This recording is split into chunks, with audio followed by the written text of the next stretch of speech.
오늘은 하나님의 이름은 능력이다 두 번째 시간 엘로힘이라는 제목으로 하나님의 말씀을 나누도록 하겠습니다.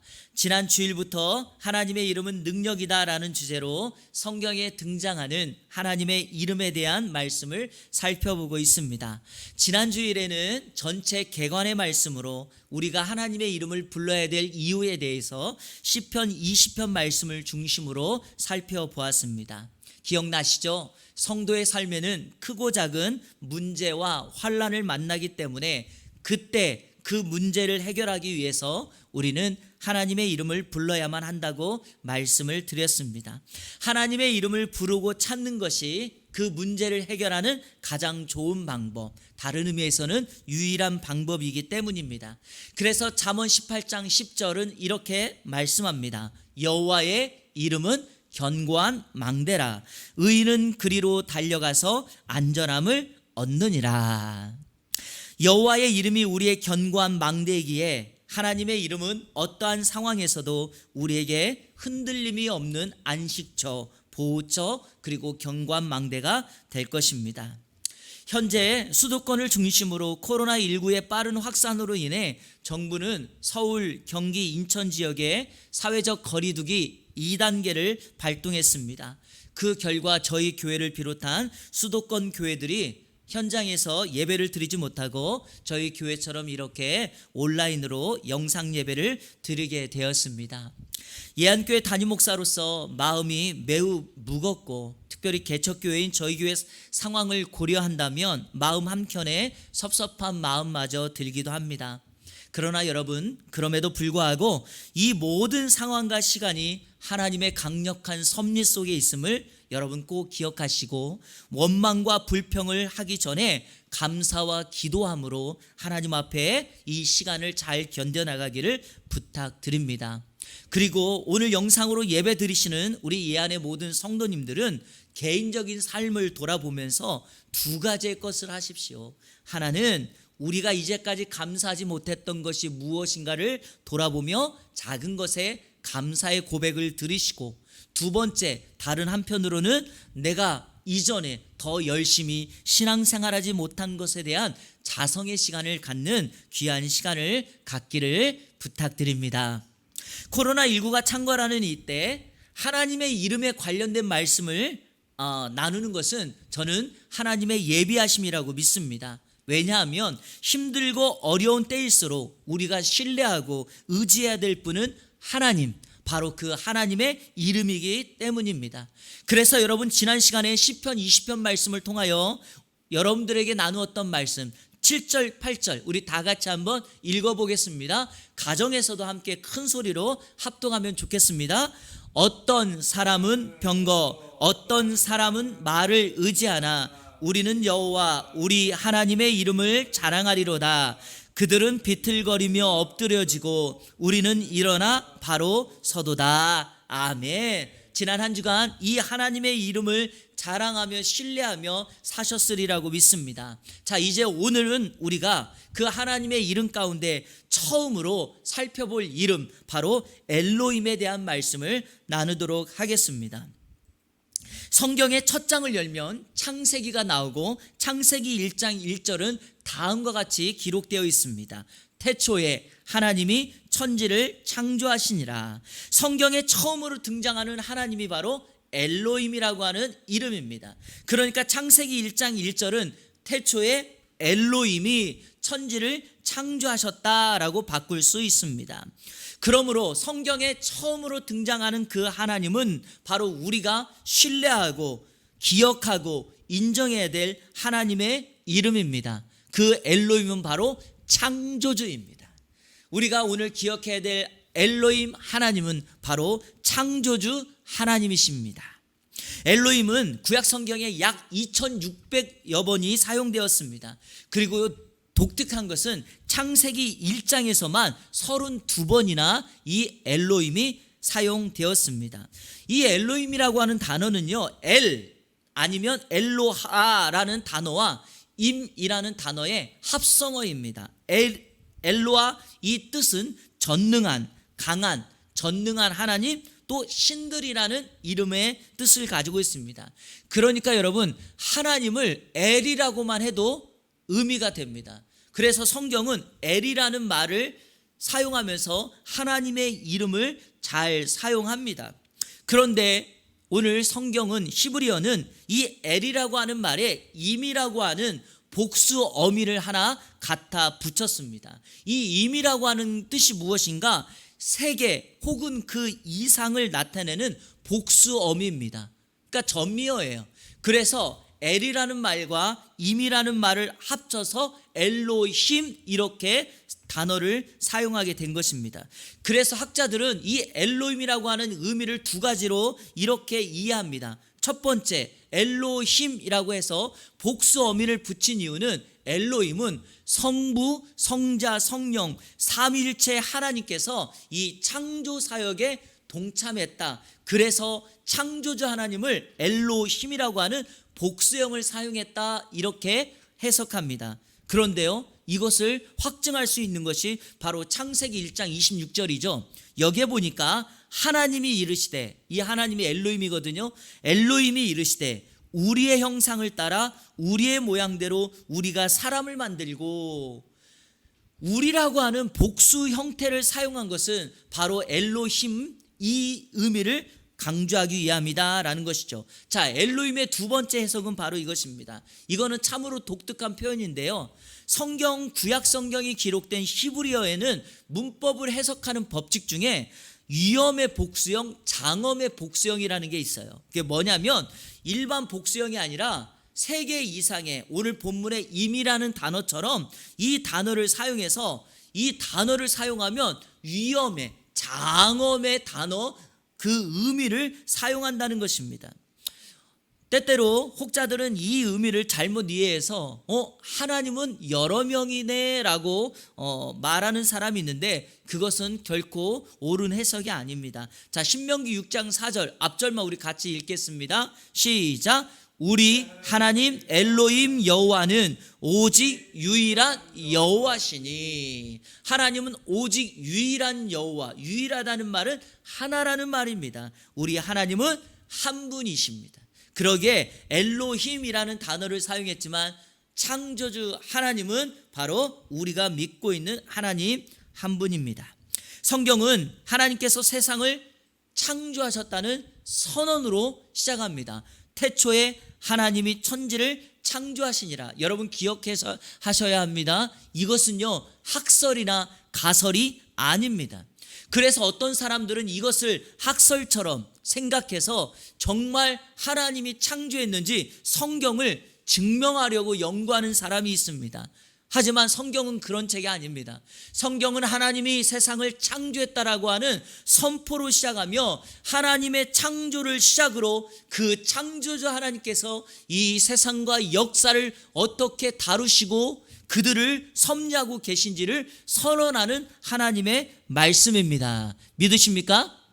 자, 바로 그 엘로힘 하나님, 그 하나님을 우리가 오늘 살펴봐야 될 텐데, 우리가 불러야 할 엘로힘 하나님, 그분은 어떤 분인가? 오늘 창조주의 모습을 통하여 하나님의 말씀을 함께 세 가지로 정리하여 나누도록 하겠습니다. 첫 번째, 엘로힘의 창조는 무에서 유를 창조하신 것입니다. 무에서 유를 창조하셨다. 자, 우리 창세기 1장 1절 말씀 우리 다 같이 다시 한번 읽겠습니다. 시작.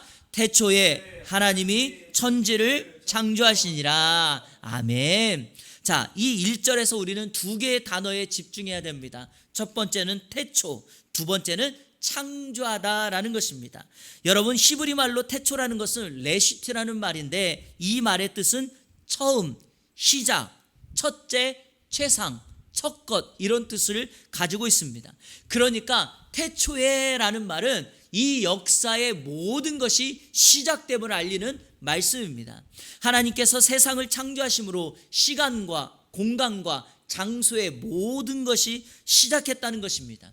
그런데 아주 의미심장한 것은요, 이 처음을 의미하는 레시트라고 하는 단어가 구약 성경에는요, 이런 의미예요. 곡식의 처음 것, 첫 이삭, 그리고 자식들의 장자 첫 것을 레시트라는 말로 사용합니다.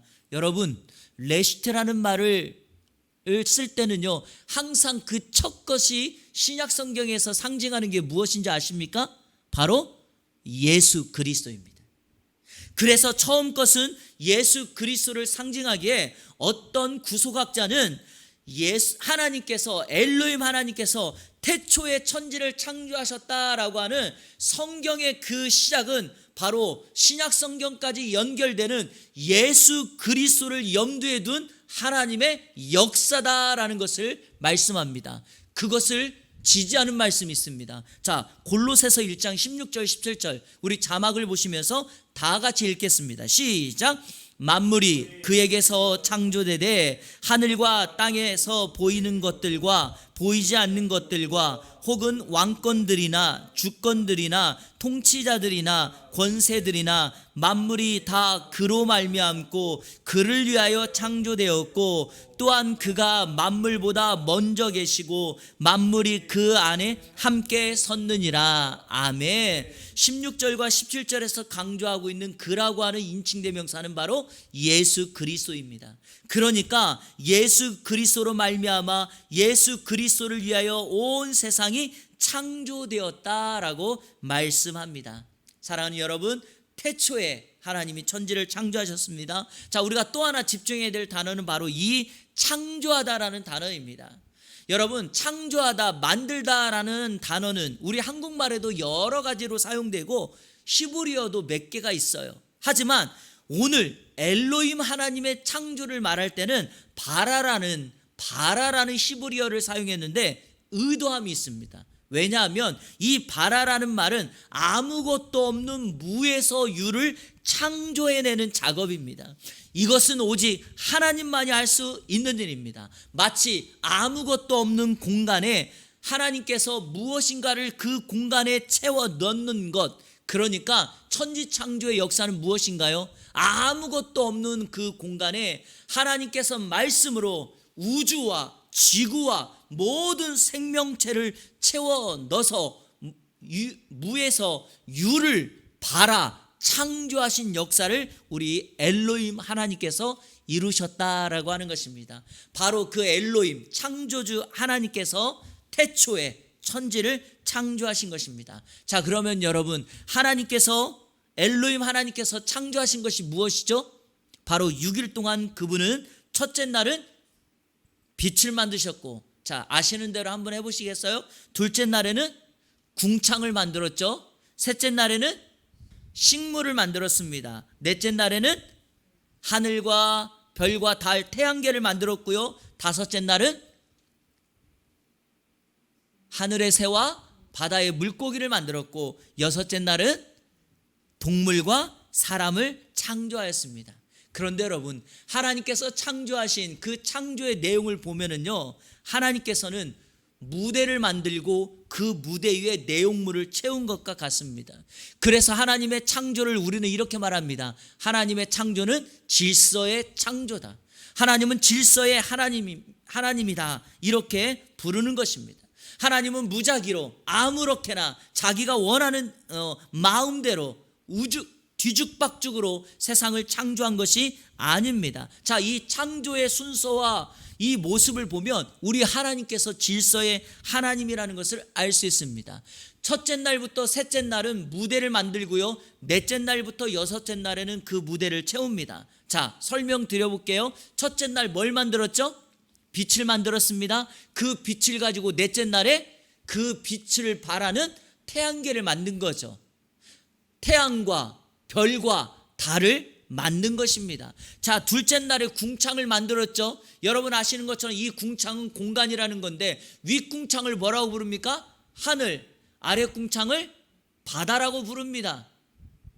그래서 이 둘째 날 궁창을 가지고 다섯째 날에 하늘의 궁창에 새를 만들고 아랫궁창에 바다에 물고기를 만든 것입니다. 자, 셋째 날에 하나님은 이 궁창에, 아랫궁창에 있는 물을 하나로 다 몰아붓습니다. 그랬더니 여러분, 그 몰아붙인 곳을 바다가 되고 그 빈대가 땅이 되어서 셋째 날에 그 땅에 식물을 종류대로 만들었고, 그 땅의 식물을 위하여 여섯째 날 그 식물을 먹는 동물과 사람을 지으신 것이죠. 하나님의 창조는 아무렇게나 만들어진 것이 아니라 질서적으로 무에서 유를 창조하신 질서의 하나님이심을 우리에게 보여줍니다. 자, 하나님이 질서의 하나님이라는 의미가 무엇일까요? 바로 성도는 하나님의 질서를 따라 살아야 된다라는 것입니다.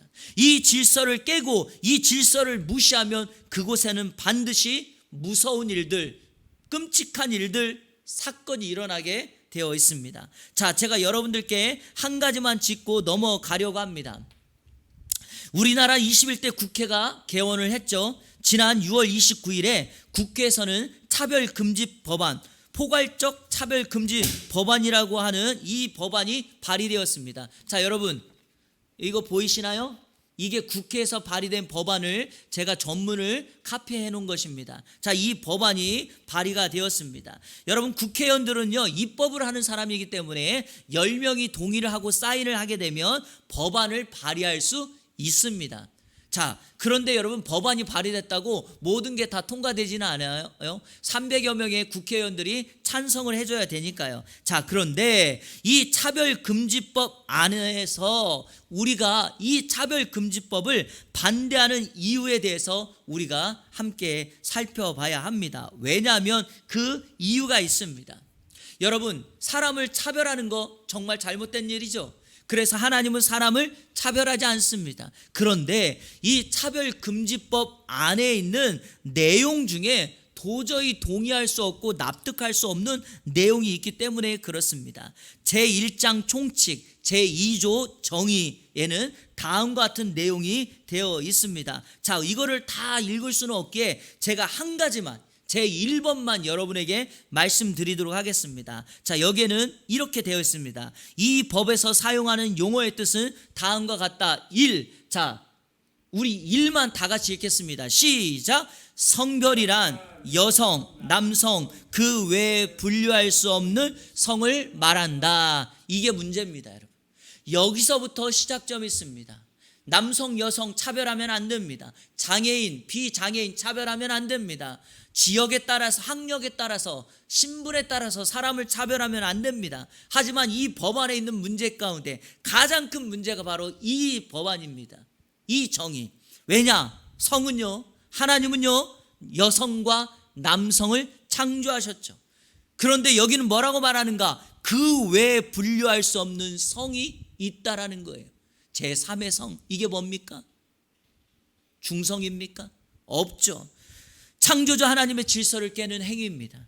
창세기 1장 27절 제가 읽어볼게요. 하나님이 자기 형상 곧 하나님의 형상대로 사람을 창조하시되 남자와 여자를 창조하시고 남자와 여자를 창조하셨습니다. 차별금지 법안에서 말하고 있는 여성, 남성 그리고 그것을 제외한 분류할 수 없는 성은 없습니다. 완전히 하나님의 엘로힘 하나님의 창조 질서를 깨는 행위이기 때문에 우리는 이 법안을 반대하는 것입니다. 사랑하는 여러분, 이러한 창조 질서를 깨면 우리는 엘로힘 하나님의 그 이름에 합당한 영광을 돌릴 수가 없습니다. 이번 한 주간 이 창조 질서 안에서 참된 안식과 삶을 누리며 여러분의 삶을 질서함으로 만들어내는 저와 여러분 되시기를 우리 주 예수 그리스도의 이름으로 축원합니다. 두 번째로 엘로힘의 창조의 중심은 사람입니다. 이걸 한번 따라 볼까요? 창조의 중심은 사람이다. 하나님께서 첫날부터 마지막 날까지 창조를 하시되 맨 마지막에 창조한 존재가 바로 사람입니다. 하나님께서 사람을 마지막에 창조하였다는 것은 하나님의 창조의 핵심에 사람이 중심이기 때문입니다. 자, 그럼 사람 창조의 특징은 무엇인가? 바로 사람은 하나님의 형상대로 하나님의 모양대로 창조되었다는 것입니다. 창세기 1장 26절 다 같이 읽겠습니다. 시작. 하나님이 이르시되 우리의 형상을 따라 우리의 모양대로 우리가 사람을 만들고. 아멘. 사람을 만들 때는 우리의 형상, 우리의 모양대로 만들었다라고 말합니다. 자, 이걸 이해하기 위해서 동물과 사람의 가장 큰 특징을 살펴보면 됩니다. 자, 여러분, 동물도 흙으로 만들어졌죠? 사람도 흙으로 만들었습니다. 그러나 그 차이가 무엇인가? 동물을 만들 때는요 이렇게 표현해요. 그 종류대로 만들었다. 그러니까 호랑이는 호랑이대로, 코끼리는 코끼리대로 그 종류대로 만들었는데 사람을 만들 때는요 종류대로가 아니라 하나님의 형상대로 만들어졌다라고 말합니다. 그래서 여러분, 이 형상이라는 말은 이미지고 모양은 닮았다는 거기 때문에 사람은 하나님의 이미지와 하나님을 닮아 있는 것입니다. 사람만이 하나님의 이미지를 갖고 사는 존재이죠. 자, 그 독특함이 어디에 있는가? 창세기 2장 7절에 여호와 하나님이 땅의 흙으로 사람을 지으시고 생기를 그 코에 불어 넣으시니 사람이 생명이 된지라. 아멘. 여러분, 사람의 독특함이 뭐예요? 하나님의 호흡, 생기, 하나님의 숨결이 사람에게 불어졌기에 사람은 하나님의 이미지, 하나님을 닮아 있는 것입니다. 그러니까 여러분, 사람만은 다른 창조물과는 다르게 아주 독특하고 신비하게 창조가 된 것입니다. 자, 시편 139편 14절에 시인은 다음과 같이 고백합니다. 자, 이것은요 우리 다 같이 큰 소리로 합독하도록 하겠습니다. 시작. 내가 주께 감사함은 나를 지으심이 심히 기묘하심이라. 주께서 잘 아나이다. 아멘. 이렇게 말합니다. 나를 지으심이 심히 기묘하심이라. 이 표현을 할 때는요 개역 개정판보다는 옛날 성경이 더 의미가 다가오는 것 같습니다. 자, 옛날 성경 뭐라고 했는지 아세요? 나를 지으심이, 한번 따라해 볼까요? 신묘막측하다. 한번 해보세요. 신묘막측하다. 여러분, 신묘막측하다는 말이 무슨 뜻일까요? 영어로는요 원더풀이에요. 원더풀. 하나님께서 사람을 지으시고 그 사람을 보면서 원더풀하다, 손을 엄지를 척 하면서 원더풀하다. 더 이상 표현할 방법이 없어요. 이렇게밖에 해요. 엘로힘의 사람 창조가 정말 원더풀이라면 제가 한 가지 여러분에게 도전하면서 질문하고 싶은 것이 있어요. 그렇다면 장애를 갖고 태어나는 사람, 다른 사람과는 좀 다르게 인생의 아픔을 가지고 사는 사람들은 정말 원더풀한가? 그 사람들에 대해서는 어떻게 해석을 해야만 할까라는 것입니다. 그들도 정말 원더풀한 하나님의 창조일까요? 자, 여러분에게 사진 하나를 보여드릴게요. 혹시 이 여인을 보신 적 있으십니까? 이 여인의 닉네임이 134cm의 작은 거인, 이렇게 불리우는 여인이에요. 김혜영 선교사님이십니다. 1965년 10월 1일 딸로 태어났는데요, 딸로 태어났다는 이유만으로 아버지가 그 아이를 3일 만에 땅바닥에 던져버립니다. 그 바람에 척추에 손상을 입어서 평생 134cm밖에 자라지 못하고 자라면서 몸이 뒤틀리는 인생의 아픔을 갖고 살아가게 됩니다. 아버지는 알코올 중독으로 스스로 목숨을 끊어버렸고요, 어머니는 정신질환이 있어서 언제나 이 김혜영이라고 하는 이 딸에게 이렇게 말합니다. 이 모든 게 네 탓이다. 네가 태어나지만 않았더라면. 이런 원망을 평생 듣고 살았습니다. 인간다운 삶을 가정에서 살 수 없어서 집을 뛰쳐나와 13살에 가정의 식모가 됩니다. 그런데 그곳에서마저도 이 주인이 도둑으로 몰아 더 이상 살 수 없어 도망쳐 나옵니다. 우연히 신문을 보고 서울 직업 전문 학교에 들어가게 됩니다. 그곳에서 기계 편물이라고 하는 기술을 배웁니다. 여러분, 혹시 기계 편물이 뭔지 아십니까? 기계로 뜨개질하는 거 있죠? 기계로, 손으로 하는 것이 아니라 기계로 뜨개질을 해서 옷을 만드는 거예요. 그런데 이 일을 열심히 정말 해서 이 김혜영이 장애인 기능대회, 비장애인 기능대회에 나가서 금메달을 따게 되어 청와대에도 초청이 되고요, 서서히 이 여인이 알려지기 시작합니다. 그런데 이 여인의 인생을 바꿨던 것은요, 이 기술이 아닙니다. 이 직업 전문 학교에 들어가서 예수 믿는 선생님을 만나게 되어서 이 선생님들로부터 예수님의 사랑을 알게 된 거죠. 스스로 자신의 삶에 만족하지 못하며 살았던 삶이었는데, 그리고 사람을 만나면 그 사람에게 가까이 가는 것이 아니라 자신의 모습 때문에 피하며 살았던 삶이었는데, 주님의 은혜, 주님의 사랑이 내 안에 들어오니까 마음도 생각도 달라지기 시작하게 된 것입니다. 우연찮게 신문에서 이런 광고를 보게 돼요. 아프리카 보츠와나에서 일할 양재 편물 자원 봉사자 모집. 이런 우연한 모집 광고를 보게 되고요. 이 김혜영이라고 하는 이 여인이 그 광고를 보고 찾아갑니다. 기술 전문가잖아요. 그래서 어떤 문제도 없이 아프리카 보츠와나에 가게 됩니다. 그런데 여러분, 그 아프리카에서 이 여인은 자신의 정체성을 찾게 됩니다. 자, 제가 문장 하나를 적어놨는데 한번 보시겠어요? 오 몬틀레 토타. 이게 이제 불어 같아요. 한번 따라해 보세요. 가정에서 예배 드리시는 분도 따라하세요. 오 몬틀레 토타. 옆 사람에게 이렇게 한번 말해 보세요. 오 몬틀레 토타. 이 보츠와나의 아프리카 사람들은 김혜영만 보면 항상 이렇게 얘기해 주는 거예요. 오 몬틀레 토타. 오 몬틀레 토타. 나중에 알고 보니까 이 말이 영어로 You are pretty. You are so cute. 너 너무 예뻐. 너 너무 귀여워. 이 134cm의 척추 장애를 안고 있는 이 김혜영을 보면서 아프리카 사람들은 한 번도 이 김혜영이 들어보지 못한 말을 해주고 있었던 거죠. 한국에서는 장애인이다, 병신이다, 난쟁이다, 이런 비난과 멸시의 말을 듣고 살았는데 검은 피부의 아프리카 사람들은 김혜영을 있는 그대로의 모습으로 보고 있었던 것입니다.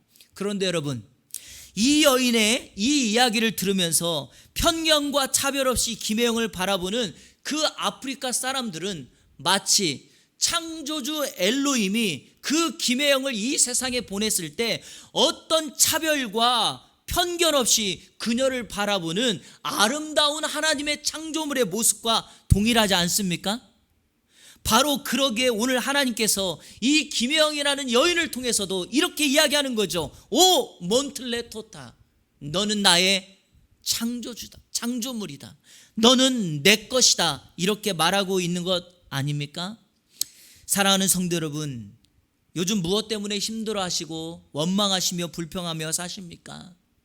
우리가 바라보는 시선으로 바라보며 살면 우리는 항상 불평하고 비교하고 원망하게 돼 있습니다. 그러나 창조주 엘로힘이 우리를 바라보는 그 시선을 바라보면 우리는 늘 이렇게 고백할 수밖에 없습니다.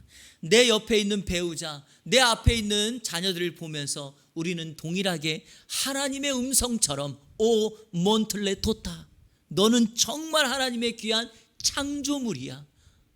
너는 하나님의 작품이야. 이렇게 우리는 말할 수 있을 것입니다. 이번 한 주간 엘로힘 창조주 하나님의 우리의 위대한 창조의 그 역사를 늘 생각하며 우리 주변에 있는 사람들을 축복하며 살아가는 저와 여러분들 다 되시기를 주님의 이름으로 축원합니다. 셋째로 엘로힘 하나님의 창조의 목적 그리고 우리의 사명이 있다는 것입니다. 여러분, 하나님은 이 세상을 창조하신 목적을 가지고 계세요. 그리고 그 창조물인 우리는 사명이 있습니다. 자, 엘로힘 하나님의 창조의 목적은 무엇일까요? 한번 따라해 볼까요? 하나님의 영광을 위하여. 하나님은 자신의 영광을 위하여 이 세상을 창조하셨습니다. 그러므로 이 세상 하나님의 창조물은 하나님의 영광을 반영하고 있죠. 이사야서 43장 7절입니다. 내 이름으로 불려지는 모든 자 곧 내가 내 영광을 위하여 창조한 자를 오게 하라. 그를 내가 지었고 그를 내가 만들었느니라. 성경은 분명히 말합니다. 내가 내 영광을 위하여 창조하였다고 말씀합니다. 사랑하는 여러분, 저와 여러분은 하나님의 영광을 위하여 창조된 하나님의 작품입니다. 이 세상에 만들어진 모든 것들은 하나님의 영광을 반영하고 있는 하나님의 창조물인 줄로 믿습니다. 자, 그러면 여러분, 하나님의 창조물로서 하나님의 영광을 살아야 될 우리의 사명은 무엇일까요? 바로 이 사명을, 이 영광을 비추는 삶을 살아야 합니다. 하나님의 영광을 위한 삶, 그것이 바로 저와 여러분의 사명입니다. 여러분의 비전, 여러분의 목적을 위하여 사는 것이 아니라 하나님의 사명이 나의 목적이 될 때, 하나님께 영광 돌리는 사람이 내 인생의 비전이 될 때 하나님은 그 인생을 복주고 또 복주실 줄로 믿습니다. 여러분, 하나님께서 사람을 창조했을 때 창세기 1장 28절의 모습을 보십시오. 자, 우리 다 같이 읽겠습니다. 시작. 하나님이 그들에게 복을 주시며 하나님이 그들에게 이르시되 생육하고 번성하여 땅에 충만하라. 땅을 정복하라. 하늘의 새와 땅에 움직이는 모든 생물을 다스리라 하시니라. 아멘. 하나님께서 사람을 지으시고 그들에게 복을 주고 명령하십니다. 그런데 여러분, 이 사람의 사명을 이야기해서 한 가지 창세기 1장 22절과 비교해 보면 더 쉽게 이해할 수 있습니다. 창세기 1장 22절은요, 하나님께서 생물을 만들고 하셨던 말씀입니다. 자, 창세기 1장 22절. 하나님이 그들에게 복을 주시며 이르시되 생육하고 번성하여 여러 바닷물에 충만하라. 새들도 땅에 번성하라 하시니라. 자, 여러분, 1장 28절과 많이 비슷하죠? 거의 같죠? 그런데 여러분, 이 두 구절에 차이가 있어요. 생물에게는 없고 사람에게만 주셨던 단어가 두 개가 더 들어가 있어요. 다시 말해서 생육하고 번성하여 충만하라는 것은요, 생물에게도 동일하게 명령했지만 사람에게는 여기에다 두 가지를 추가했어요. 그게 바로 뭡니까? 정복하라, 다스리라, 이 말입니다. 하나님의 이미지, 하나님을 닮아 있는 사람은요, 마치 하나님께서 만들어 놓으신 이 세상의 정원사처럼, 이 세상의 집안의 청지기처럼 우리 사람은 이 세상을 관리하고 이 세상을 다스려야 되는 것이 우리의 사명인 줄로 믿습니다. 그러니까 여러분, 가장 합당한 사명 성취는 뭐냐? 원래 목적에 맞게 그 일을 잘 감당하는 겁니다. 저와 여러분이 부모라면 부모의 역할을 감당하는 거죠. 우리가 학생이라면 학생의 역할을 하는 거죠. 그것이 바로 하나님의 영광을 위하여 우리가 할 수 있는 사명인 줄로 믿습니다. 말씀을 맺겠습니다. 현재 우리가 살고 있는 세상은요, 하나님의 사람들이 마땅히 해야 될 사명을 감당하지 못해 역기능이 되어져 버렸습니다. 제가 이 역기능을 다시금 순기능으로 바꾸기 위하여 가장 쉽게 할 수 있는 방법을 여러분에게 마지막으로 소개해 드리려고 합니다. 자, 그게 바로 창세기 1장 31절, 창세기의 맨 마지막 성경 구절, 이것을 여러분에게 추천합니다. 다 같이 읽겠습니다. 시작. 하나님이 지으신 그 모든 것을 보시니 보시기에 심히 좋았더라. 저녁이 되고 아침이 되니 이는 여섯째 날이니라. 아멘. 어떻게 하면 우리가 역기능을 순기능으로 바꿔 하나님의 사명을 감당함으로 하나님께 영광된 삶을 살아갈 수 있을까요? 그것은 바로 내가 좋은 대로 살아가는 것이 아니라 하나님 보시기에 좋은 대로 살아가는 거예요. 예수님이라면 어떻게 하실까라는 질문을 가지고 살아가는 것입니다. 저녁이 되면 아침이 되니 매일 매순간 그때마다 내 생각을 내려놓고 하나님이 무엇을 원하시고 하나님이 좋아하시는가를 질문하며 사는 것, 이것이 바로 엘로힘 하나님의 영광을 위한 삶입니다. 지금까지요, 달나라에 간 사람이 전 세계에서 총 12명입니다. 그 중에서 마지막으로 달나라에 가서 자신의 발자국을 남긴 사람이 미국의 유진 써난이라는 사람이, 유진 써난. 이 사람은 지난 2017년 1월에 세상을 떠났는데요, 살아생전에 사람들이 유진 써난을 만날 때마다 이런 질문을 하곤 했습니다. 달은 실제로 어땠나요? 그곳에서 하나님을 보았나요? 이런 질문을 늘 사람들이 한 거예요. 그때마다 유진 써난은 다음과 같은 답을 합니다. 달에서 하나님을 보지는 못했지만 우주가 하나님의 창조물인 것만은 확신하게 되었습니다. 달에 가서도 하나님을 볼 수는 없었지만 그 달에서 바라본 우주는 바로 엘로힘 창조주 하나님의 작품이라고 그가 고백했던 것입니다. 사랑하는 여러분, 달에서만 그 고백을 하나요? 아니죠. 오늘 우리가 살고 있는 우리의 삶의 현장에서 창조주 엘로힘 하나님을 의지하고 신뢰하며 그 엘로힘을 자랑하며 살아간다면 우리의 삶이 엘로힘을 밝히 비춰내고 그분의 영광에 합당한 삶을 살아가게 될 줄로 믿습니다. 이번 한 주간 엘로힘의 영광을 선포하며 견고한 망대이신 엘로힘 그 이름 안에서 참된 안식과 평안을 누리는 우리 이 안에 모든 성도님들 되시기를 주님의 이름으로 축원합니다.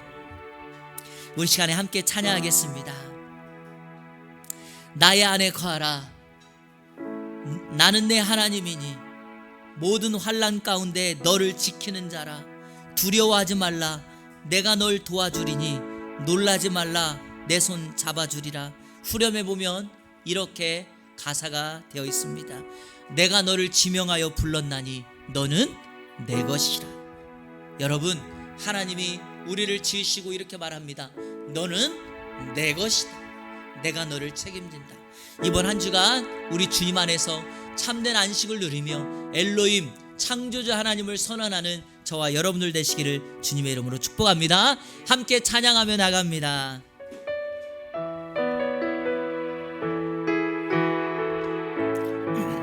나의 안에 거하라. 나의 안에 거하라. 나는 내 하나님이니 모든 환난 가운데 너를 지키는 자라. 두려워하지 말라. 내가 널 도와주리니 놀라지 말라. 내 손 잡아주리라. 다시 한번 찬양합니다. 나의 안에 거하라.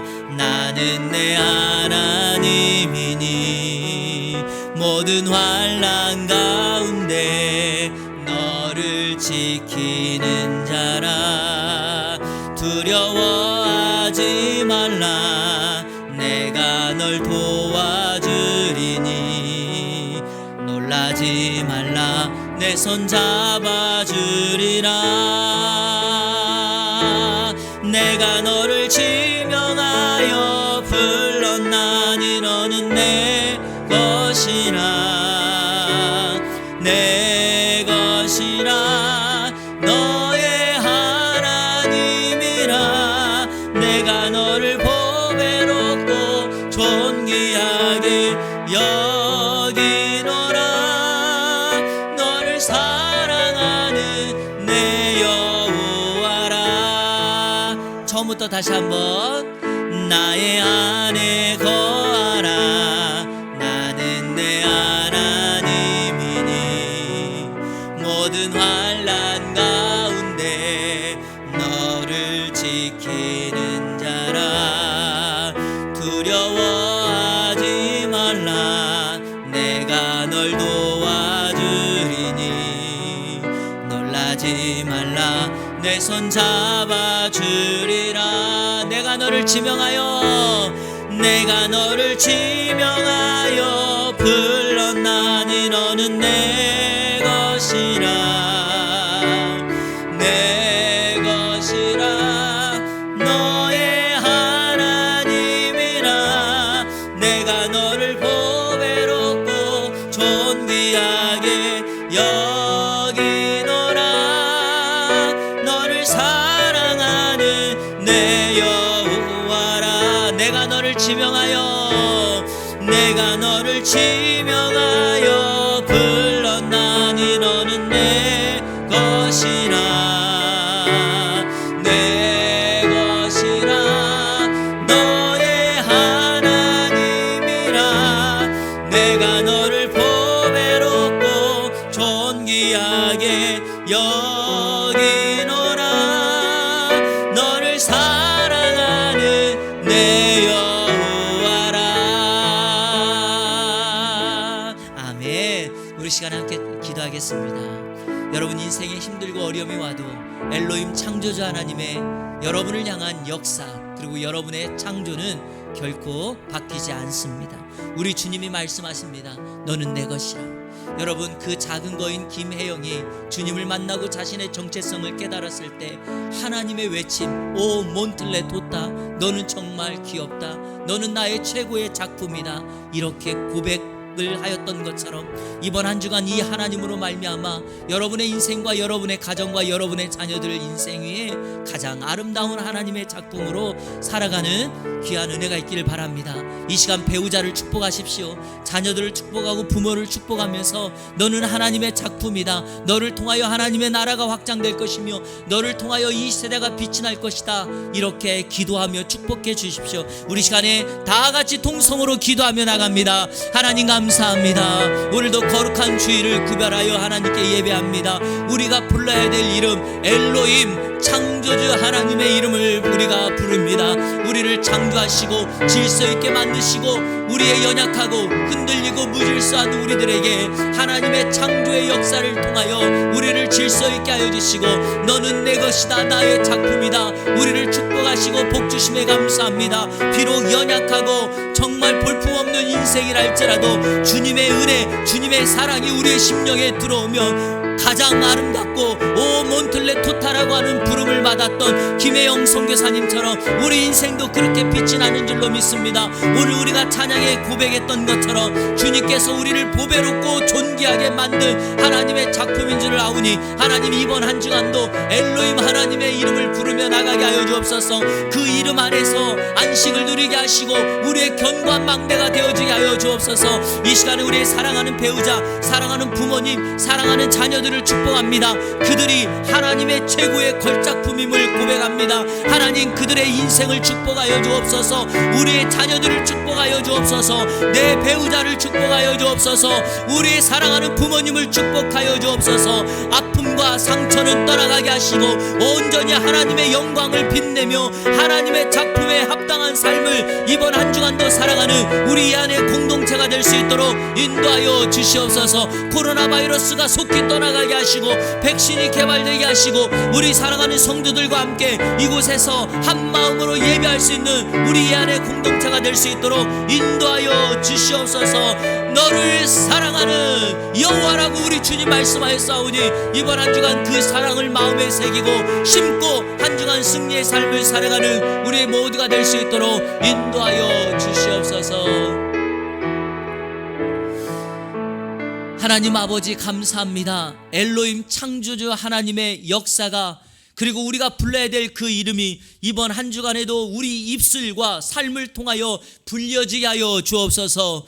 여호와의 이름은 견고한 망대라 의인은 그리로 달려가서 안전함을 얻는다 말씀하였사오니 이번 한 주간 우리를 하나님의 가장 위대한 걸작품으로 만들어주신 그 엘로힘 창조주 하나님의 이름을 부르며 그 안에서 안식함을 누리며 살아가는 우리 이 안에 모든 공동체가 될 수 있도록 인도하여 주시옵소서. 예수님의 이름으로 축복하며 기도하옵나이다. 아멘.